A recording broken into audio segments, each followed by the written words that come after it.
Keir Starmer has bungled a trip to a mosque. Now, at first glance, this issue is absolutely hilarious. But then the more you think about it, the more depressing it gets. So, Captain Hindsight rocks up at a mosque in South Wales with his own paparazzi to stage some kind of Islamic love-in and demonstrate that he isn't entirely on the side of Israel in this war.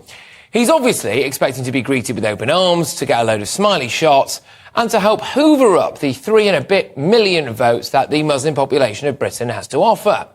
What happened was a lesson in how cack-handed virtue signalling can go catastrophically wrong. The imam reportedly didn't really speak English and didn't know who he was. I'll return to that in a moment. Other people at the South Wales Islamic Centre didn't want to be used for a cheap PR stunt, and they berated Keir Starmer.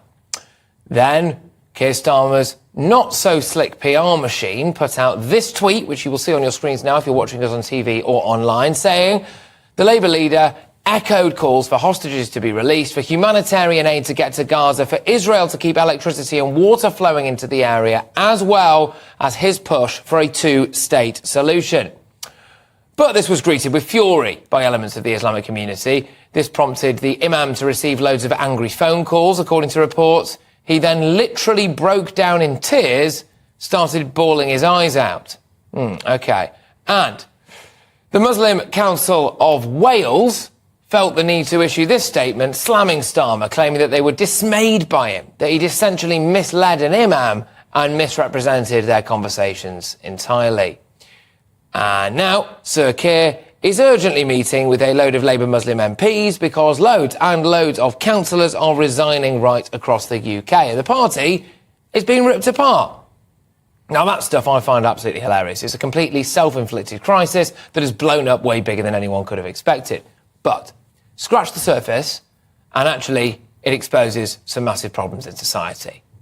Here we appear to have, according to reports, an imam practising in one of the oldest and best established Muslim communities in Wales, who doesn't speak English, can't read English, and has in no way bothered to engage with British politics. He has no idea who the leader of the opposition, who quite possibly, by the way, could be the next Prime Minister, is.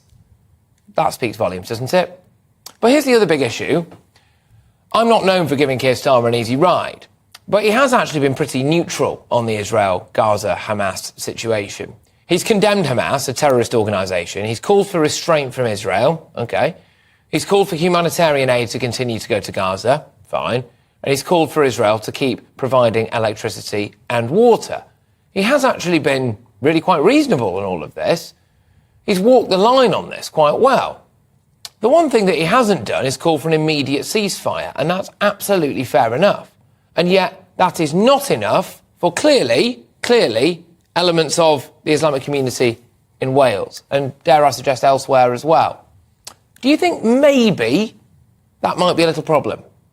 The final big issue is what happens now, isn't it? We have seen police forces, workplaces and schools bend over backwards to accommodate the sensitivities of more hardline elements of Britain's Islamic community. The Labour leader now finds himself confronted by backlash from councillors, from MPs and from parts of the extreme left of his party, and possibly millions of people within a certain religious community. Does he continue to say what he's been saying so far when it comes to Israel and Gaza, or does he cave in and fold to their demands? How long is it before the Labour leader is running press releases past the South Wales Islamic Centre?